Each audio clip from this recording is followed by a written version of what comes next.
Ne vous êtes-vous jamais demandé pourquoi Dainsleif contrôlait un élément inconnu? Comment Skirk arrive-t-elle à utiliser un pouvoir venu d'ailleurs? Pourquoi uniquement les personnages énigmatiques du jeu peuvent y avoir accès?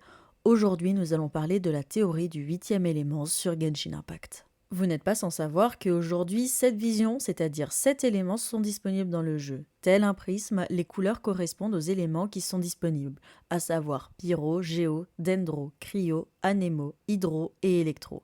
Cependant, aucun de ces éléments ne correspondent à l'élément utilisé par Dainsleif ou alors Skirk, qui qualifient respectivement leur pouvoir venu d'ailleurs pour Dain et de l'abîme pour Skirk. Jusqu'à là, d'accord. Voyons ensemble les éléments que nous avons in-game pour théoriser sur cet huitième élément.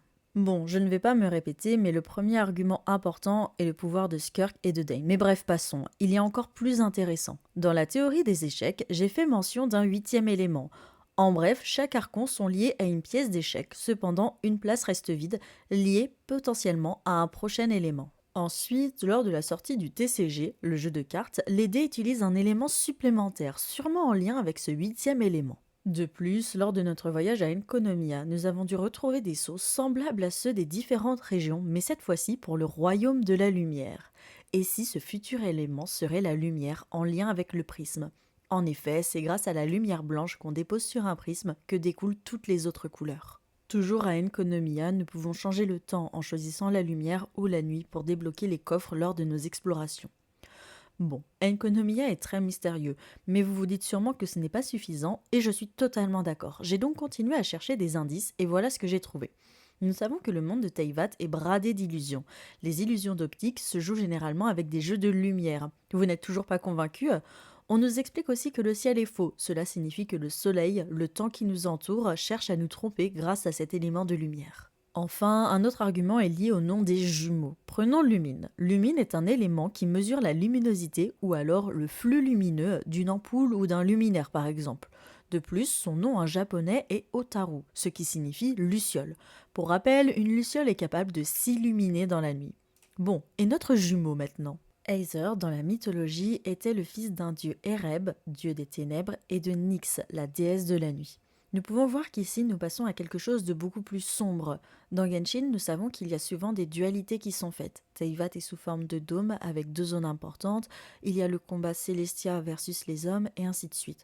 Donc pourquoi il n'y aurait pas deux nouveaux éléments, à savoir la lumière comme je l'explique depuis tout à l'heure, mais aussi son contraire, à savoir les ténèbres ou alors l'obscurité.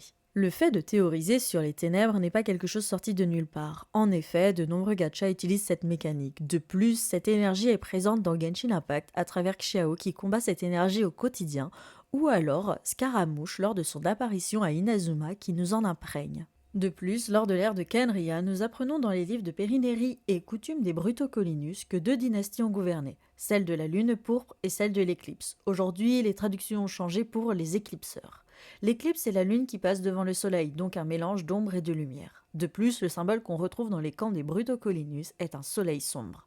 Bref, beaucoup de liens peuvent être faits entre la lumière et l'obscurité, d'autant plus que Canria était une civilisation très développée à l'époque. Bon, admettons que tout cela soit possible. La question est pourquoi personne ne connaît ces deux éléments? Pourquoi il n'y a pas de région ou de zone liée à tout ça? Ok, ici j'ai de nouveau théorisé. Et si au contraire nous connaissions ces zones liées à ces éléments? Les ténèbres pourraient être en lien avec Canria ou l'abîme, et c'est pour cela que le pouvoir de Dain est très sombre. Enfin, la lumière pourrait être liée à Célestia. Célestia nous fait penser au pouvoir céleste, la pureté, donc en lien avec les couleurs blanches, la lumière. Ainsi, ces éléments ne seraient pas connus pour deux raisons. La première serait qu'ils ont été supprimés de l'Irmensul, arbre des connaissances. La deuxième raison serait que Canria et Célestia sont des zones inaccessibles de Teyvat, et donc seules de rares personnes peuvent y avoir accès.